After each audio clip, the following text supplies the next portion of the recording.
Sam's Club is drumming up business in the southern Chinese city of Guangzhou.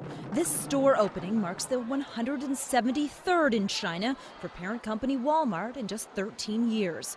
The enthusiasm for spending money here is pulling this U.S. company and many more through the global recession. It's American Products Day, and the store's 10,000 customers are celebrating, snapping up U.S. brands from vitamins to laundry detergent. Clearly, capitalism's a hit in communist China. Older generations still save half their paychecks, but that trend's reversing as a nation of young shopaholics is born. Salaries for young urban Chinese have almost tripled in less than a decade, from $858 to $2,300 a month. But people in their 20s and 30s save next to nothing. Instead, they're on a spending spree. The best indicator? The number of credit cards is exploding, from 13 million cards in 2005 to 180 million now. American businesses are riding high on the buying boom thanks to people like Zhao Mengyao. She drives a Buick, chats on an iPhone, eats at McDonald's, and wears Nike. Brands are really important to me, and then I look at the price tag, she explains. It seems that every major American company is digging its way into China.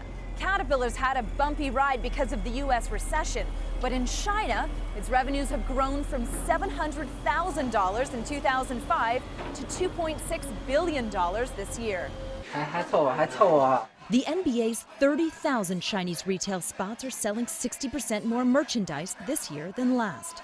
Nike entered China early back in 1980, and now it's the country's #1 sports brand. Revenues went up 22% in China this year, in comparison to just 2% in the U.S. KFC and Pizza Hut are also feeding Chinese appetites faster than ever before. They're opening up 1 or 2 restaurants a day in China. We think this is the best growth opportunity in the 21st century and maybe even beyond. But perhaps no one's as thankful for China's big spenders as General Motors. The company faced bankruptcy earlier this year in the U.S., but it's never been hotter here, where first-time drivers are still excited to get behind the wheel of a brand-new American car. Still, experts caution it's just as hard for U.S. companies to succeed in China as it is back home. If you are ready to operate in an environment that is chaotic, that is brutal, but that has real opportunity, that's when you should come over here. But don't come over here with candy corn dreams about some beautiful pot of gold that awaits you here. Getting that pot of gold requires work. But American companies that haven't expanded to China may regret missing out on the great Chinese shopping spree.